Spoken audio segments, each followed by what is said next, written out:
My name is Alan Philps. I'm editor of The World Today.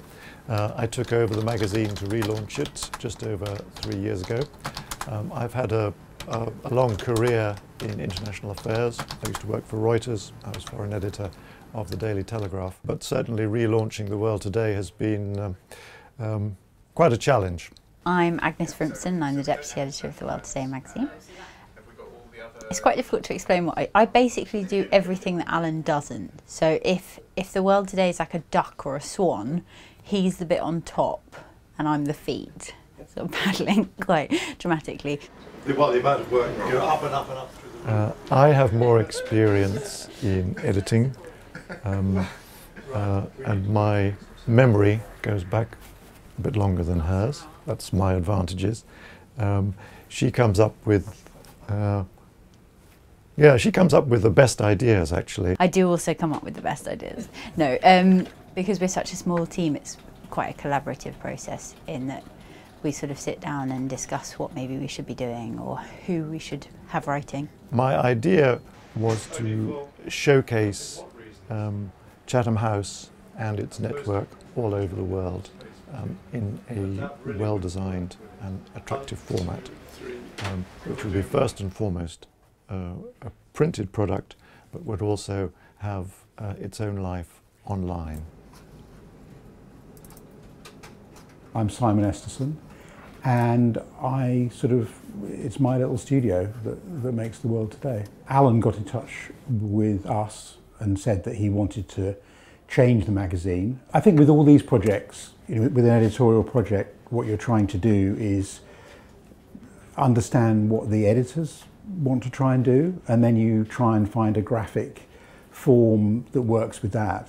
In the case of The World Today, it is supposed to be look and read as intelligent and authoritative. So that immediately suggests, not sort of screaming tabloid headline sizes, quite cool, quite restrained. We spend a lot of time thinking about the flow of the magazine, so we're very conscious of the pace and having the right mix of short and long. And translating that onto the web is quite different because we have to rewrite headlines. We try and think about at least one piece per issue that will work really well on the website. The media environment is changing very quickly, so if you're producing a magazine, a printed magazine, you've got to have a very good reason for doing it. My name is Richard Parrock and I'm sub-editor on the magazine. I've worked in newspapers all of my career. Alan and Agnes do the commissioning and get the articles in, and they're then passed to me to check the grammar, to check the facts, and also to sort of slightly massage them so that they read more easily. Then it comes back from Richard subbed and we send it to the designers and they put it in page.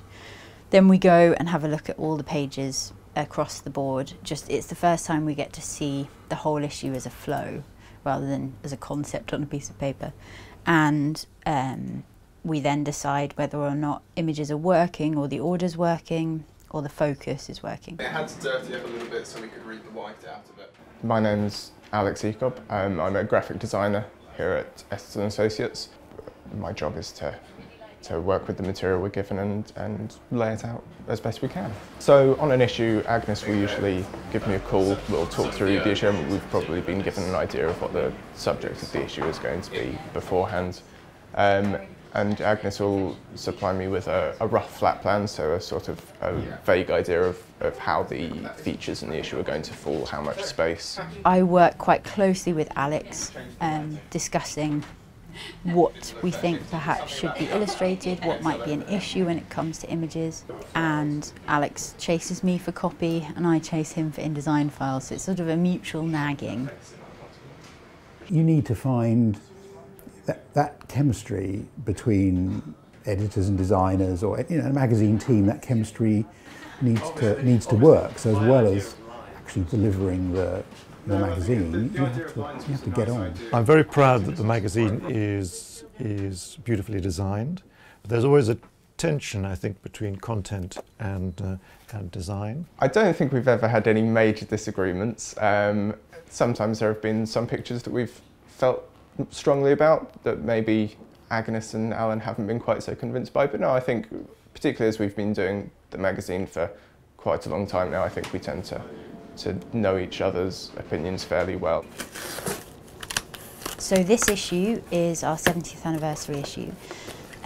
We've obviously been going since 1945, and the idea behind it is that we would Alan and I were looking through the first issues and the first year of issues from 1945, and what really struck us was how similar many of the issues are to today. It seemed a good idea not always to be looking forward, but to be seeing what we could learn about the future from the past. I spent a lot of time delving into the archive. So the idea behind this issue was that we would take quotes or headlines from articles that we've done over the last 70 years and look at what we said about those issues and try and look at the changes or lack of since then in policy or in academia. So we use the archive as a springboard for a variety of topics. I've enjoyed them all, to be honest. I mean, certainly the first few were exciting because we were sort of finding our way. But even now, 3 years into it, where each edition is a new challenge, and there's always something that's fascinating in it.